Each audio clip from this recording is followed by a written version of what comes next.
মালিক রেখে বলেন এটা ওই কোম্পানি জানাই দেবে না, কিছু আসক্তি নেই, জানাই দেবে না, জেনে যাইতেছে মালিকই দেখাই দেবো না, এই জন্য তো সিনেমার প্রতিদান যেখানে সালমান শাহকে বাবা, সালমান শাহ যাকে বাবা আর মা যাকে মা ডাকতো। এবার আসি মুজিব সিনেমা নিয়ে আমাদের দিলারা জামিনের কিছু। হ্যাঁ রে, ডলি জহিরও কাজ ছিল অবশ্য, কান্নাটা আমার বেশি একটা হলো না, এত কান্নার মতো কিছু এবার হয়ে যায়। আরে আল্লাহ। বন্ধুর সব স্লোগান দিতে থাকেন। সিনেমাটি নুসরাত ফারিয়া একদম অন্যান্য রাজনৈতিক দলের সমর্থকদেরও দেখা উচিত বলে মন্তব্য করছেন একজন মন্ত্রী শেখ হাসিনা। এছাড়া কাত্তা করেছেন, শেখ বলেছেন 15ই আগস্ট দিয়েছেন দর্শকদের কথা। এখানে কি আর বলবো, কিছু বলার নেই। তো প্লটটা ইরে দিল না, তো দিলারা যেমন দিল না, একটু লাভ হতো দিছে যে বড় বড় দুইটা ওনার একটা সংবর্ধন হইতেছে দিলারা যেমন। তো সেই হিসাবে আমাদের ডলি জোহর মোটামুটি আছে, এদিকে বললো যাক মুরব্বীদের অতই নাই, বাচ্চার মুরব্বীরা এসব হিসাবের বাইরে। তো দুঃখ লাগে আসলে। তো ডলি জোহর শেষমেশ আছে, পুরস্কার নিল, জনগণের ইতিহাস তো বেশি ওই খালেদা জিয়ার কল্পনা বর্ণনার মতো তো ইয়ে হয় না। যেমন অনেক বয়স হয়ে গেছে, ভালো সাংস্কৃতিক মানুষ, সবার জন্য দোয়া রইল এই বলে আজকে এখানে শেষ করতেছি। সবাই ভালো থাকবেন, আল্লাহ হাফিজ, বাংলাদেশ জিন্দাবাদ। আচ্ছা, একটা ভিডিও ছিল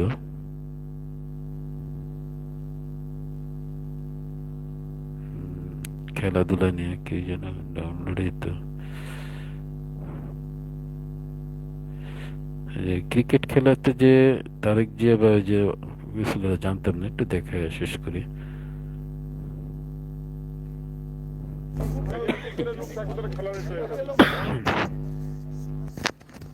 ইদানিং খুব ভালো ভালো ইমোশনাল বক্তব্য দেয়, খুব ভালোই লাগে, কিন্তু তার আশেপাশে এই কারণে আর কিছু সমালোচক অতি উৎসাহের কারণে দলটার 12টা বাজানোর চেষ্টা করতেছে। আমরা চাই তারা শুধরাবে, বেশ কিছুদিন আগে থেকে তারাও খেলবো আগে খেলবো খেলবো, আচ্ছা খেলা হচ্ছে না, চলে গেল। তো আশা আজকে করি। হঠাৎ করে এইসব সবকিছু হতে সবাই বলেছে ঠিক আছে তাহলে আমরা আজকেই খেলি, খেললাম আজকে। খেলা তো না, একটা ফান।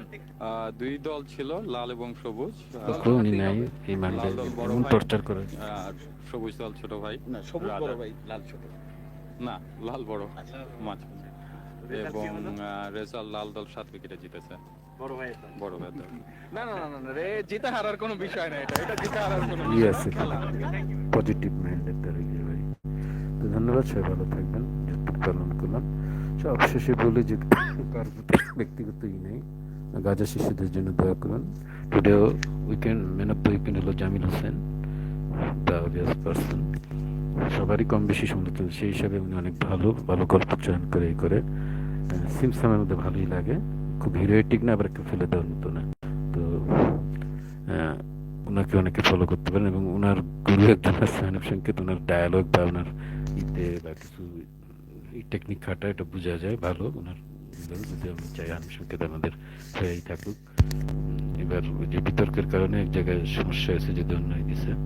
তো যাক, সমালোচনা বাইরে কেউ নেই, আমিও না, কেউ নেই, আমাদের আর্ট ই না, তাই না। তো সামনে আসছে নিমন্ত্রণ, আসতেছে BCS2, আসতেছে শ্যামসেন সরকারের ভালো ভালো ইয়ে আসতেছে, দুই জুটি নিতেছে শহীদুল নবীর। তো চোখ রাখুন, ভালো থাকেন, আল্লাহ হাফিজ, আসসালামু আলাইকুম, ধন্যবাদ। আমার জন্য দোয়া করবেন। আজকে যে দ্বন্দ্ব খেলাম, নামাজ রেডি হয়েছে, দেখি যে তখন লোকজন খুব বেশি, আমার লোকের এই দরকার আছে। কিভাবে চারিদিকে খালি অনাথ, যেসব কিছু বলার নেই আসলে। প্রত্যেকটা বিতর্কিত মানুষ মসজিদে এই করে ফলতে ফলতে করে মন দেবে না। দোয়া করবেন আমার জন্য, আল্লাহ হাফিজ।